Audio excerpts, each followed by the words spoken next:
Greetings and salutations, board game fans. The Dice Pirates are back with episode 21. Today, we're going to be doing a bit of a board game adjacent episode. We're going to be talking about video games for board gamers, games that really kind of scratch that same itch that you can play, on the computer, you can get the digital feel in, but that really kind of inhabit the same space. I'm your Captain Ian, of course, joined by Aaron and Matt. Guys, this is episode 21. We've been doing this for almost a year now. How do you guys feel about that?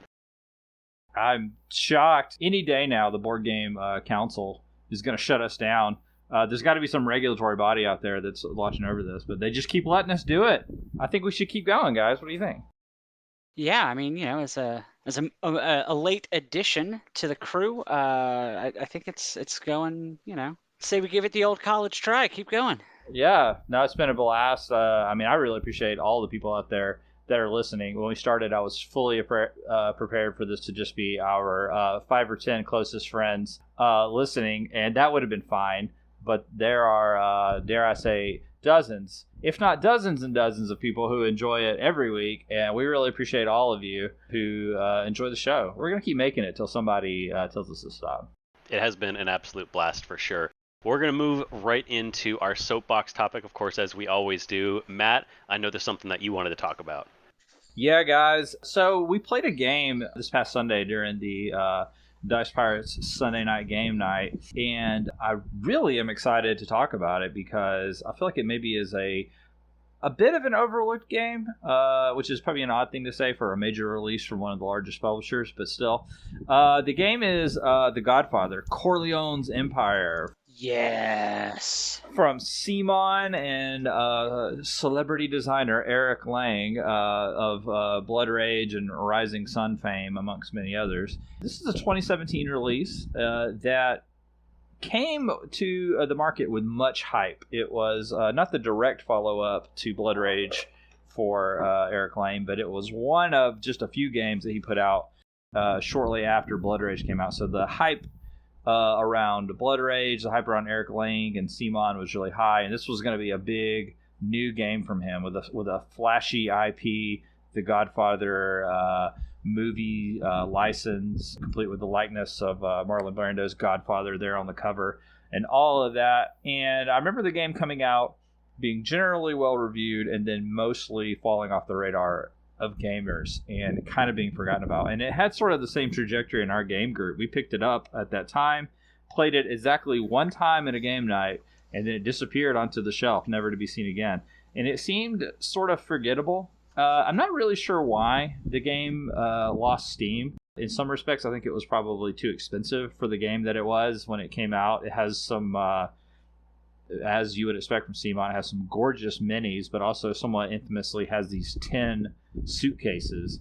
Not 10 the number 10, 10 the metal 10. It has these metal suitcases that are part of the game mechanic where you stash money inside these suitcases. And it's a fun mechanic, but it's also a extremely indulgent design choice because I'm sure it made the overall manufacture and shipping of the game much more expensive, which was passed on to consumers. It also is a bit more straightforward in some ways than Blood Rage, and I think if people were coming to it straight from Blood Rage, maybe it didn't feel as thinky or as much depth. But in the years since, I think it's aged quite well. We played it on Sunday. I don't want to spend all episode blabbing on about this, but essentially you play, as you would expect, various crime families trying to take control of New York City. It's a combination of area control and worker placement, so you're dropping your operatives, your thugs down at various businesses to shake them down to get resources. You also play your crime family bosses down on these little nodes that give them control over various sectors in town. And so it is an interesting game of trying to figure out where you want to prioritize your energy, because you can play toward the area control side and score points, but you also want to be gathering resources to score jobs and get money. But you also want to be constantly on the alert because at any moment the game can get shockingly violent. Car bombs, drive-bys, shootings. It's a game where you're never safe. The board's in constant flux. And it's just a lot of fun. Richly thematic, great components. I think this one is worth a critical reappraisal. And since it's been a few years, I noticed it's very affordable on Amazon these days, or maybe even at your friendly local game store. So if you're looking for something that just kind of outside of the elves, magic, Vikings, space stuff that we typically play, just like a slightly different thematic genre, this is definitely worth a look.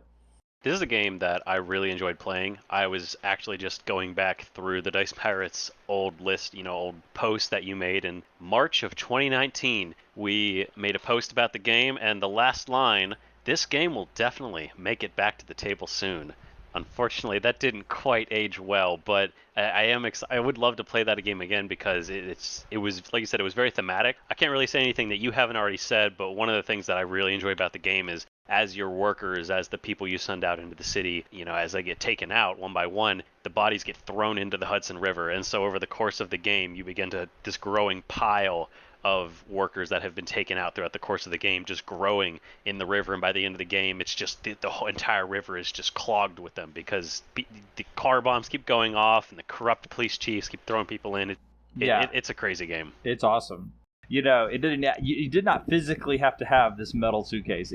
On one hand, it feels unnecessary, but on the other hand, it feels incredibly necessary because it's so cool to like open it up, to stick your money in, and it actually serves this wonderful purpose of obscuring entirely who's winning the game. You sort of know that, okay, that person seems to be stashing a lot of money, but you can't really keep track of how much. You also, if you're me and you don't really keep track of numbers very well, I completely forgot how much money I had put in the suitcase over the course of the game. And so the experience actually of opening the little suitcase and dumping your cash out and counting it was like Christmas morning. And then I realized that I had won. I was like, nobody was more shocked. Oh, so now we know this is a work of fiction. Okay. Yeah, well, just because you weren't there, Ian. It's a fantastic game for sure. I definitely would be interested in playing it again. We'll have to get that to the table next time we're together. I actually have a very quick soapbox that I'd like to throw out there. Nothing too big. I just want to let you guys know that I actually decided to back my first Kickstarter ever. It's not a small one. We did talk about this on the news show last Monday. The Avatar Legends Kickstarter, the one that's going to be taking place in the Avatar Last Airbender world, currently has exceeded $5 million.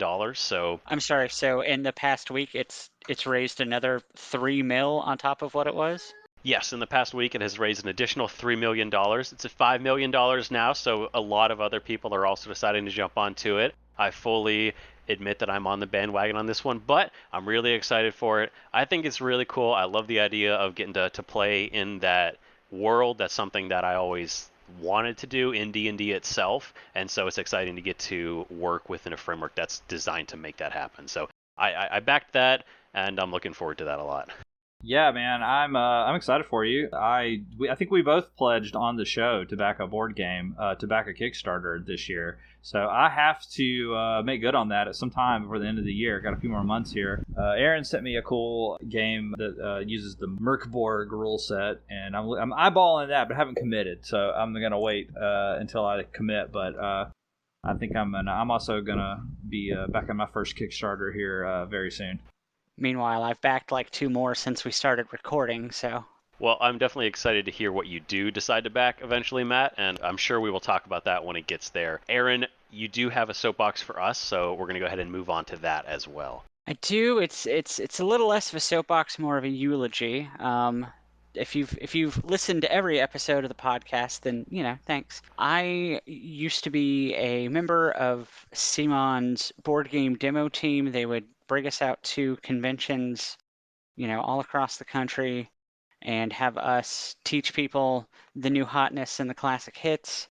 And I just recently, it hasn't been announced. I've known for a couple weeks. I was going to wait to see if they said anything. Didn't think they would. But CMON is formally, officially, and completely ending their own demo team. It's not super surprising to a lot of us just because Asmodee has their own crew of people that does that.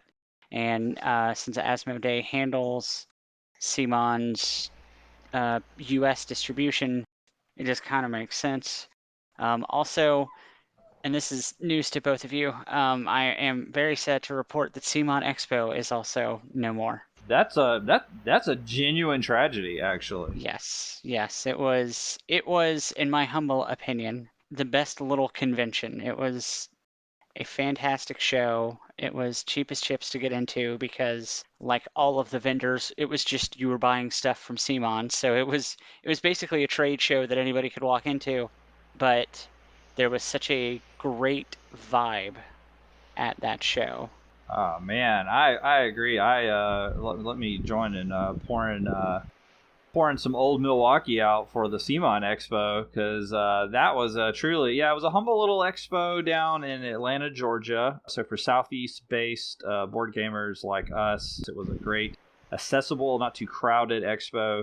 My favorite times at that expo were the after hours. I mean, the stuff when the floor was running, they were demoing all the CMON games was obviously cool. There were a lot of great offerings every year, but really, like, when they would just open the floor for people just to play games and nerd out was fantastic. And because it wasn't super crowded, it was easy to sidle up to the table and play whatever and meet different folks. So wow, that's a real bummer, but I sort of get it. I mean, I think I'm sure it's expensive to run, and as so many other things, they've been absorbed to the corporate behemoth of Asmodee, which seems to be on a endless quest to make all things bland and homogenized in board gaming. What are we going to do, guys? Are we just going to start a Dice Pirates Expo? I mean, is that the next thing? Stay tuned, America. I'm just saying, like, in 5 years, that might be, like, the world's greatest called shot. Make sure to tune back in 5 years and see where we're at with that, guys. That's definitely sad news, though. I'm definitely disappointed to hear that. I wish I'd had the chance to go. I think to cheer ourselves up, we should play some Bitter Board Gamers before we get into our main topic. Of course, this is the game where I read out some 1-star reviews from some gamers who just didn't quite get the point, and you guys try to guess what game they're from. Y'all ready? Let's do this. Okay, so your first review. Do-it-yourself kitchen backsplash the game. Seriously? I guess the gaming industry is running out of ideas, just like Hollywood is with movies. That is the worst take on that game I've ever heard. It's not 100% wrong, but like... That's so reductive and unfair to a delightful game. It's got to be, we'll say it together, it's got to be Azul. Yeah, it's got to be Azul, right? It is, in fact, Azul. I gave you guys an easy one for the first one, but that was my favorite review that I found out of the whole one. Kitchen backsplash, the game. Also, I'd love to have a kitchen backsplash that lovely as some Azul tiles. Those are great. Those things are wonderful. I do have one more quick one for you. Maybe I should have started with this one, but the second review that I have is, you can just have fun with it, in which case you lose, or you can do the math, in which case you have no fun. That's like a third of board games, is what you've just described. That sounds like every one of Ian and Max's favorite games. Yeah, so we know it was designed by Vital, so let's narrow it down from there. So it's a solid game. Oh, is this game joyless and full of like advanced mathematics? Oh, sorry, no, that was the second review of Azul. I wanted to read that one. What? What? That's the review of Azul? That was a review of Azul. That's not even... Now I'm upset. I don't consider that game to be mathy. Like, what's mathy about it? That review was so far off the mark. You guys thought I was talking about a new game. That's crazy. Yeah, I went into like that sent my brain down a whole different path. I don't see how I mean, I guess like every game that deals with patterns is math, but that game is so aesthetically pleasing and like chill that like it doesn't feel mathy in the way that like other games do. I need to immediately retract my former statement, because that is officially the worst take on like anything that I've ever heard. Yeah. It doesn't even make what that's ridiculous.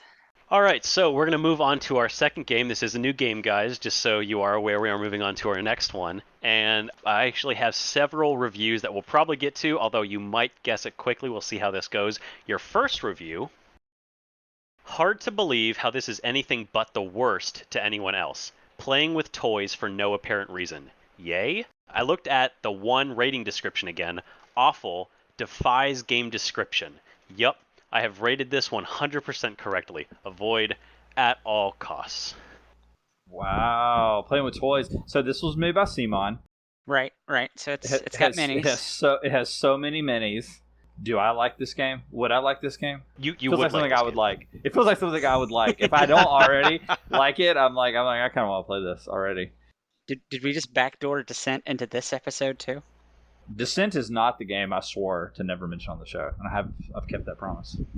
That's true. That's true you have. All right, I'm going to go ahead and read your second one because, of course, that is very vague, but I'm amazed at how you were actually able to narrow it down because you are on the right path. All right, this next one's a little bit longer, but I like this one a lot, so here we go. If you are new to this game, it can be a miserable experience, as anyone with experience has somewhat of a clue what to do, and you might not notice how badly they are messing your plan up. In my first game, I completely messed up a guy's plan by not taking an action. But since I didn't fight, he couldn't fight, and his game was set back. This game honestly feels worse than Monopoly to me, and that it is my most hated game ever. I have a guess. That feels like an extreme reaction to this, and again, a really unfounded comparison to Monopoly. We see that a lot on here. Aaron, do you got any thoughts? I mean, the monopoly of it makes me go to Talisman, but I don't think Talisman has minis. Well, it does have minis, but also I feel certain that I feel 100% certain this is a CMON game, and Yeah. I feel like he's talking about Rising Sun. No, it is not Rising Sun. Oh, I got you on this one. All right, I got one more review for you that should give it away. The game has many card to play, but I can't play because not enough the rage. Not enough the rage. Not enough the rage. Is it? Blood Rage, right? It's got to be Blood Rage. It is in fact Blood Rage. How? Yeah, you're right. Okay. I guess that was obvious when he said he couldn't fight and he didn't fight and messed up the other person's strategy. That's a classic. That's a classic Blood Rage quandary. For some reason, it made me think of the thing in Rising Sun where you can just like commit seppuku instead of like fighting. You can fake somebody to a fight and like kill yourself. But those are very similar. So I was on the path for sure. No, they're similar games for sure. I do have one last review that I really enjoyed, but unfortunately, there's no way I could read it without you guys guessing it immediately. So, this is a broken game.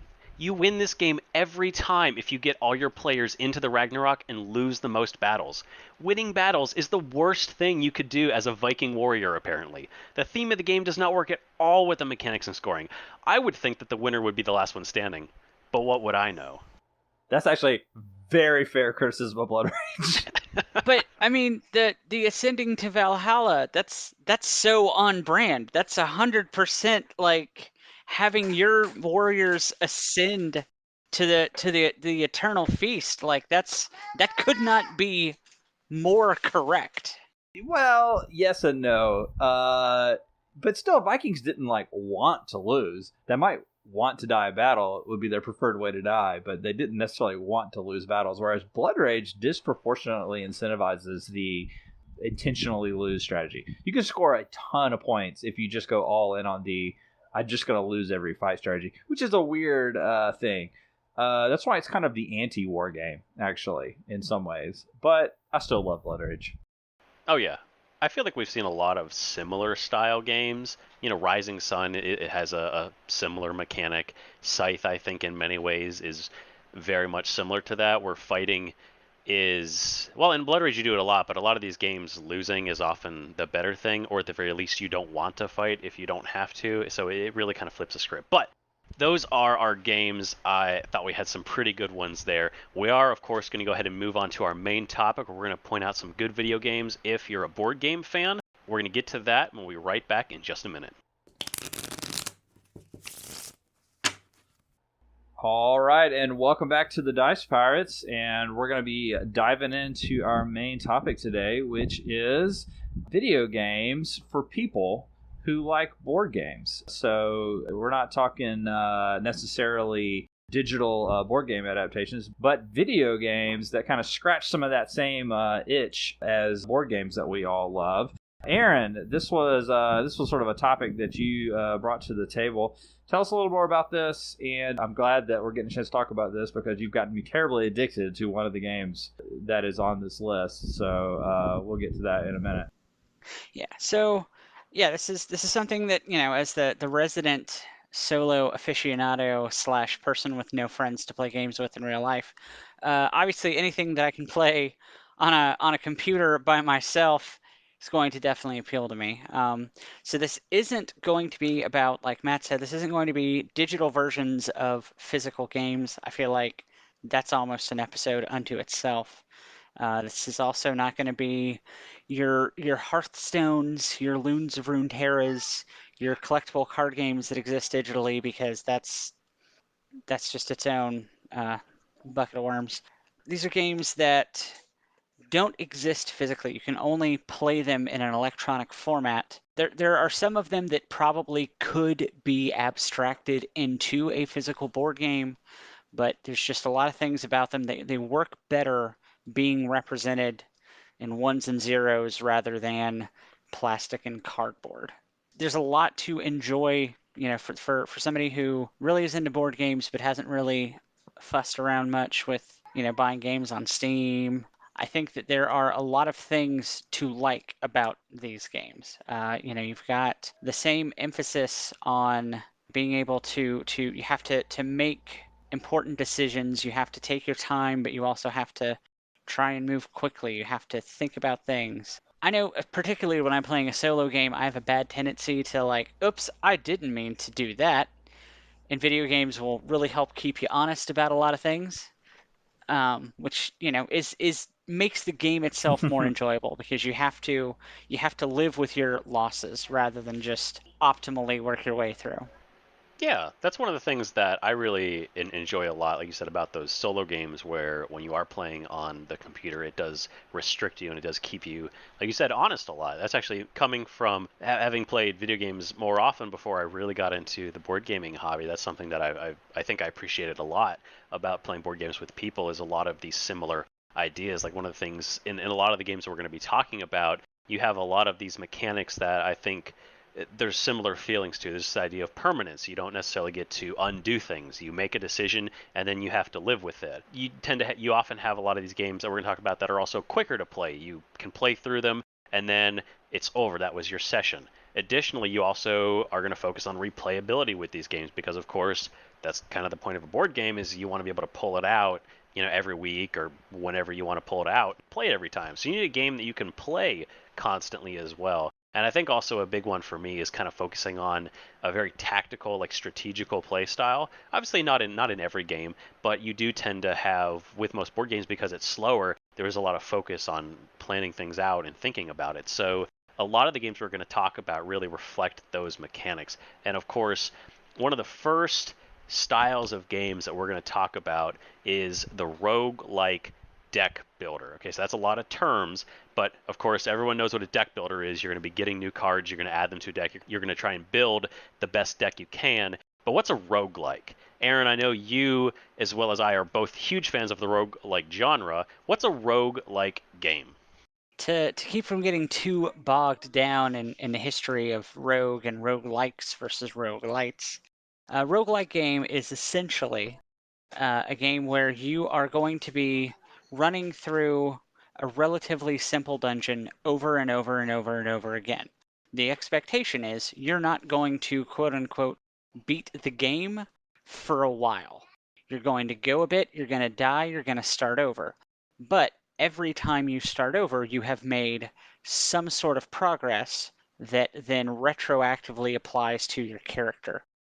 You're unlocking new cards, you're unlocking new equipment, you're finding out. I mean, it even just rewards the knowledge of what you're facing, because you've had to fight this guy 15 times in a row, and you know now, okay, well, I need to focus on this strategy for this fight, because if I go with the other way that I've been playing, he's just going to body me immediately.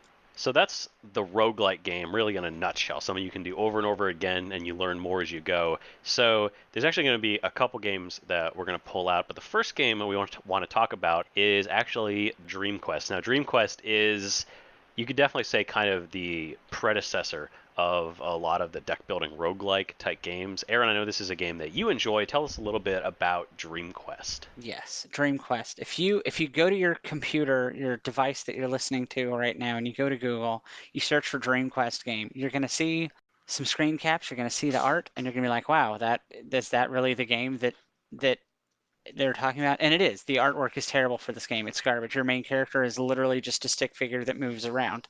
That having been said, Dream Quest is absolutely the game that launched 1,000 ships. This was the first roguelike deck builder because when it came out, that wasn't a thing. Like if you look at early reviews, no one calls it a roguelike deck builder because that wasn't a genre yet. It hadn't been established. It is absolutely a fantastic game that I think is still worth playing even today, even with games that have come after it that do what it does better. It really set the template for roguelike deck builders. You have a deck of cards that you're building up over the course of the game. Your removal of cards from your deck is difficult and usually expensive. There are 20 or 30 different character classes, most of which most people probably won't ever even know about because you have to accomplish specific goals in order to unlock them, which is actually something that I think other games do better. Rather than requiring you to accomplish a specific task to unlock something, basically all other roguelike deck builders just reward you for continuing to play through the game and getting a little bit better each time you play. It was developed by one guy, Mr. Peter Whalen, who actually got a job working on Hearthstone and continues to work at Blizzard to this day. It's a fantastic game for sure. If you are interested in giving it a try, because I mean, it still is a decent game. If you can get past the art, there's still a lot to love there. And of course, like Aaron said, there's a lot of depth to it overall. It's $10 on Steam if you want to go and play it. Of course, moving on to the second game in the deck building roguelike games. This is a very similar game, but this is a much newer game, and it's one that has really taken over that entire genre and has been definitely the most popular game in that space and one of the most popular indie games ever. Of course, we're talking about Slay the Spire. This game came out in 2017. Aaron, you and I both love this game. We convinced Matt to give it a try. Matt, you have had an absolute blast getting into this game the last couple weeks. You've been telling me all about it. Just kind of, how do you feel about this game? What do you love most about it? What is your big takeaway from it? Oh, man. Well, when you're talking about a video game that captures the feel, the addictive, like fun feel of sitting down and playing a great board game with your friends, I think Slay the Spire is the best board game like video game that I've ever played. It's similar to Dream Quest in that it is a deck builder at its heart, and it also kind of loosely simulates a dungeon crawl. You're trying to climb the titular spire, and on each floor running into some kind of encounter, battling monsters or having a random encounter in a question mark space, going shopping at the merchant and all that stuff. And when you complete a combat encounter, you add a card to your deck, and you slowly build up this unique deck of cards that has refined an interesting strategy. The great thing about it is that every time you play it, your character feels slightly different. Even if you're playing with like the same character, like the fighter, you may suddenly have a character who can combust himself at the end of every round to deal damage and gain strength, get stronger every round, or you have a rogue who can stack damage on top of themselves and has like multiple knives flinging all over the place. Or you have the weird blue robot just slinging elemental attacks or doing claw attacks that cycle and recycle out of your hand. There's so many different ways to play it, so many different strategies. It's just a really smart, really fun game that actually it has that addictive quality of playing a good deck building board game, but against a smart and tough AI with smart patterns. And gosh, there's so many layers to it. In addition to acquiring cards, you pick up relics that further enhance your character. And it's a roguelike, so it is different every time you play it. The exact pattern of enemies, the things you find. There's weird secrets to be found, characters to unlock, mysteries. There's a whole act to the game that I haven't even seen yet because I'm not good at it, and I haven't beat it with one of the primary characters. So I don't know, man. I love this game. It is so fun to pick up and play, and it really, really feels good to play it. I knew when I pitched this episode that we would run the risk of it just being the Dice Pirates talk about Slay the Spire for 4.5 hours. Because we all do love the game very much. Slay the Spire is absolutely, I would say, the singularly most popular game that we're going to talk about in this episode. A lot of games have come out after it that when they're talked about, when you talk about roguelike deck builder, Slay the Spire is the game that everything gets compared to. Or it's the reference point of, oh, have you played Slay the Spire? Well, this is like that, but blank. Yeah, the game really casts a super long shadow that, Absolutely. I mean, it makes perfect sense that we're going to talk about it here. And I think one of the things that Slay the Spire does extremely well, and Matt, you alluded to this, is that it cuts down the number of characters that you can play to 3 originally, and a 4th that you unlock as you move forward with the story of the game. I say story, there's not so much a story, there's a very loose narrative that's tied to the process of playing the game, but it's more about the process of you learning and understanding the game. And that's one of the things that's most exciting to play this, is because every single enemy that you fight, they all have patterns to them. It's very similar to playing a board game where you have defined ways that your enemies are going to attack, things that they're going to do. And so as you move and as you learn, you know exactly what to expect as you play the game. For instance, on each act, of which there are 3, there are hard enemies. There's extra hard enemies called elites. There's only 3 that you can fight on any given stage, and they're always going to be the same 3. But once you fight one, you can't fight it again. And so understanding that and planning for the next one becomes a part of the game as you start to learn more about it. There's a lot of these small mechanics to the game that just they build on it, and so you feel yourself getting better. And that's one of the things that I like most about this roguelike genre, is just because as you play the game, it's not designed to be easy, it's not designed to be a win every time, but the more you play, the satisfaction of getting better at the game and feeling yourself just knowing more and being able to go further is so satisfying. I play this game on my phone a lot. It is my go-to time waster, and I recently picked it up on sale on Steam because I wanted to own it twice. Why not? And so I jumped in, and my first game ever, I was able to go to the very end and I was able to beat it. And that's so cool because you realize that you've learned so much about the game that what initially seemed insurmountable has become a lot more easy to process, and that's such a cool feeling. And I'm excited to get to continue to hear more from you, Matt, as of course you proceed through the game and as you get better at it. I'm not gonna get any better at it. I realized my weakness in this game is that I love the little endorphin rush of going like, ooh, a new card, and like adding it to your deck. And I think the key to being good at this is I know the key to being good at this is getting like a really tight like deck that has like very little filler, and it just is like an engine that churns so that the cards you need like comes up reliably. But I can't stop myself from being like, ooh, I like that. What does that do? And so then by the end of the day, I'm heading into like the Act 3 boss with like 42 cards. You know, too many cards, Matt. That's too many cards. This is not gonna. I was like, this is not gonna go well. Not 42. I did win with. I looked back through my records and I beat the Act 3 boss with a 38 card deck, which is actually insane. I don't know how I pulled that off. That's a big deck. Slay the Spire really is an amazing game for sure. Of course, it's $25 on Steam. Definitely worth taking a look at if you're interested in deck building games. Of course, it's often frequently discounted, so keep an eye out for that. If you're interested, if you just don't want to pick it up yet, I definitely keep it on your wish list. But I do want to move on to talk about tactical strategy games that don't focus on decks, but they do focus on the moment-to-moment strategy within a defined space. One of the games that I really want to focus on is Into the Breach. This is a game that I personally love. I put quite a bit of time into this. It came out in 2018, and it was made by the same developers who made Faster Than Light, which came out in 2012. Another amazing game that I think has similar aspects to it, but doesn't fit quite as well as Into the Breach. So Into the Breach is a turn-based combat game where you play a group of 3 mechs piloted by time travelers, and your goal is to save the world from an alien invasion. So the story is basically that you are from the future, you failed to stop the alien invasion, you're sent back in time to try and save a new timeline, and you have these different mech groups that all have like different powers, and so you'll have 3 mechs to work with. You're dropped onto a map. It's a small grid that has various buildings on it that you need to protect, obstructions like mountains that you can't get around but you can destroy, and then you have aliens that come down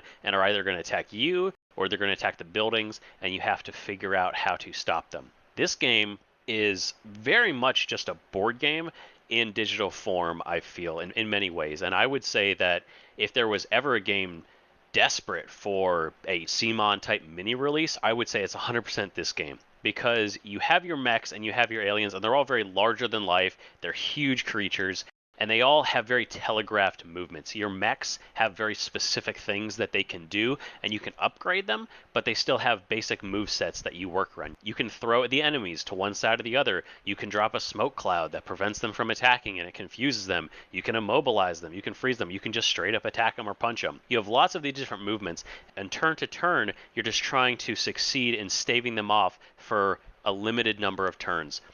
Then you move on to the next map where you have a new set of objectives. It's still the same size. It keeps it very basic, but there's a lot of strategy there. I'm curious, Aaron, have you played this game or have you heard of it, or what do you think about this game in particular? Yes, I have played. I have played Into the Breach. I played it real heavy back when it first came out. To kind of key off of our last set of games, it is a fantastic roguelike strategy game, kind of sorta, because each time the fight is going to be you'll know what you're up against, you'll know what your objectives are, but the specific layout and the specific, who you're going to be facing are kind of randomized game to game and encounter to encounter.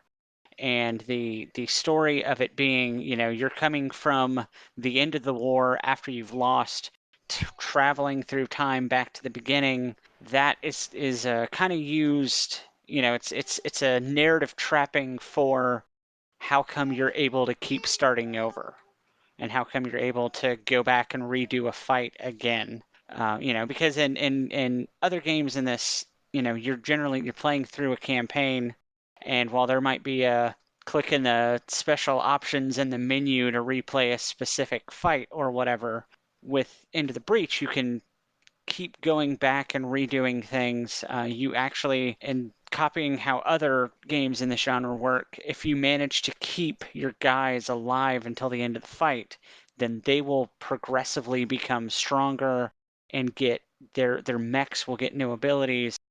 Again, going back to kind of the strategy game of it all, where you are rewarded not just for grinding your way through the game, but actually getting better and being able to play smarter, which is it's a fantastic entry into this, because a lot of tactical strategy games are going to last 2.5 hours per session, whereas Into the Breach, especially the earlier missions, you can knock it out in like 15-20 minutes. This is a fantastic, and actually is, yeah, so it's actually available on Nintendo Switch, which is where I played a lot of it, and it's a fantastic little lunch break game. You just bust that out, play through the next mission, and you're back to your desk before your boss even notices you were gone. It's a really tightly designed small game, and I think what really draws me towards it, what makes me feel the very board game aspect of it, is that it really focuses a lot on resource management and very careful planning of your turns. There are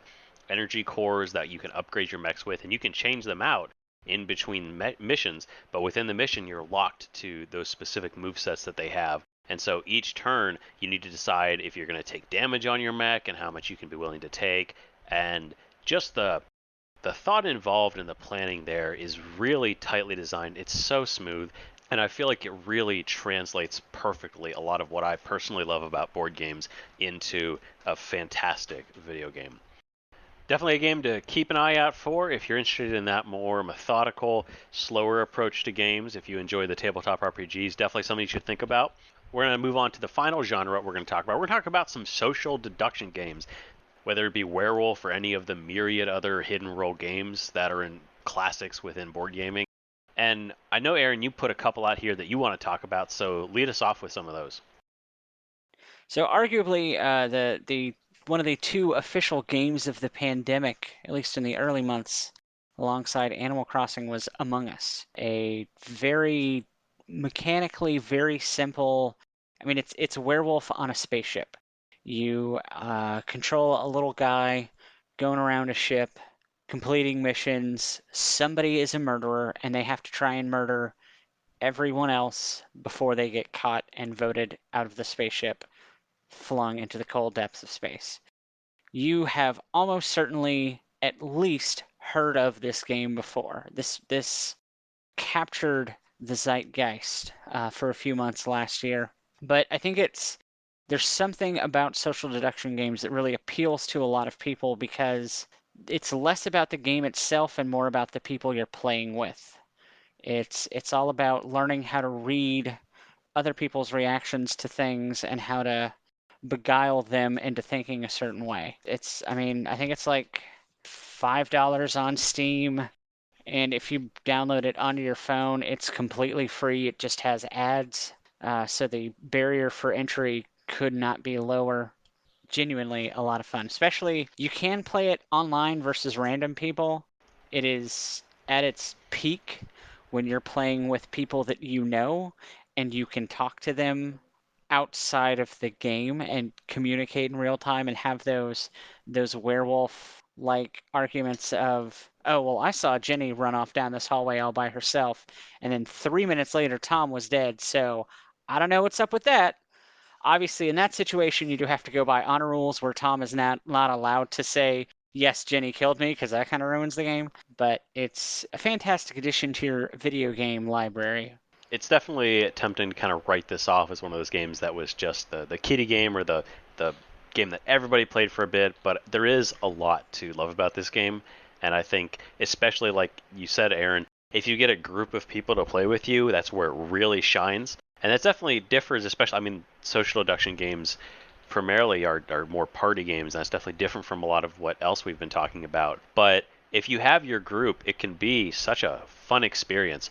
And Among Us really does do a good job of distilling that down into the very essence of that, running around and completing the tasks that you are personally given and following other people around and seeing, well, are they doing their tasks or are they just pretending to do them? Can I trust them or not? Never wanting to be alone with one other person, always making sure you're in a group or being by yourself. There's a real sense of tension there that I think actually in many ways, if you're playing with a group of people that you know, I think this is in many ways better than a lot of the tabletop social deduction games just because of the kind of almost terror that you get moving around when somebody starts following you down a hallway. It's actually quite scary. So I definitely think this is worth giving a shot, like Aaron said, free on your phone, so you can get a bunch of people in a room to play it. A great way to bring that out. It's $5 on Steam. It often, once again, gets discounted because it's been out for some time. Less people are playing it now, so definitely something worth giving a shot. For our last segment, I just want to move on to our honorable mentions. These are games that it wasn't really enough to spend a whole segment talking about, but these are just games that I wanted to mention and touch on that are particular favorites in my library. Continuing from social deduction games, there's a game that just recently came out on Switch. It's called Gnosis, but it's Gnosis. I may be saying that wrong. It's a social deduction game where you're on a spaceship. One person's been replaced by an alien that looks exactly like the real person, but it's a single player game.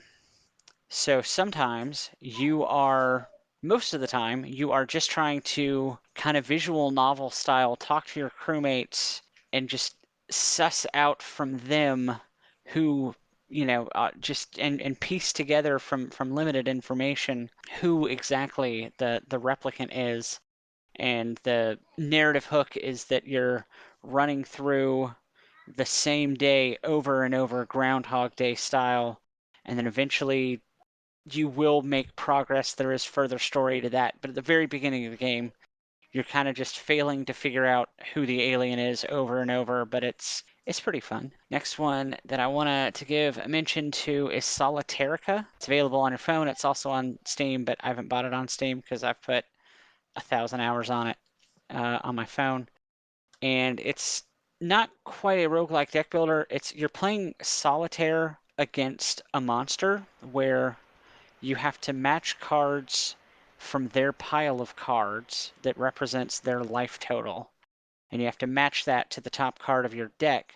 But you have a number of different character classes that have different abilities, such as destroying cards directly off the stack without having to match them, or turning your card into a wild card, being able to look underneath the very top card so you can plan your turns better and say, oh, well, I need to blow that one up so that I can keep this chain going, because the more cards you match in a row, you get even more gold from that, which you use to buy new abilities and new items to buff your character.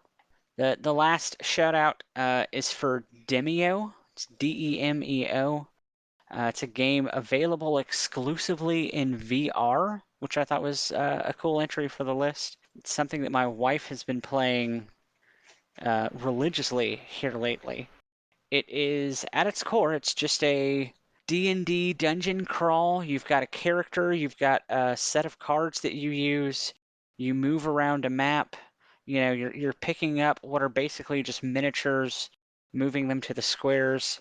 Whenever you attack, you have to pick up and roll this chunky die that goes everywhere. It's tremendously a lot of fun. There's something about being encapsulated in the game of the world, seeing your friends, avatars float around and move through space. It does a fantastic job of replicating the feeling of playing games with other people while you are just sat comfortably on your couch in your underwear.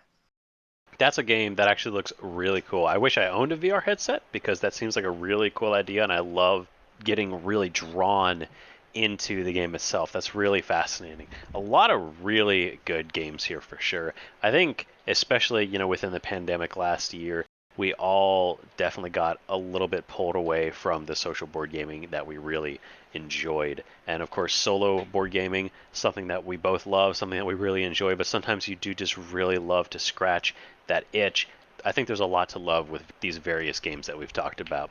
Hopefully, you can find something here that maybe you haven't heard of before, something you might be interested in trying out, and I definitely think it's worth giving some of these a shot.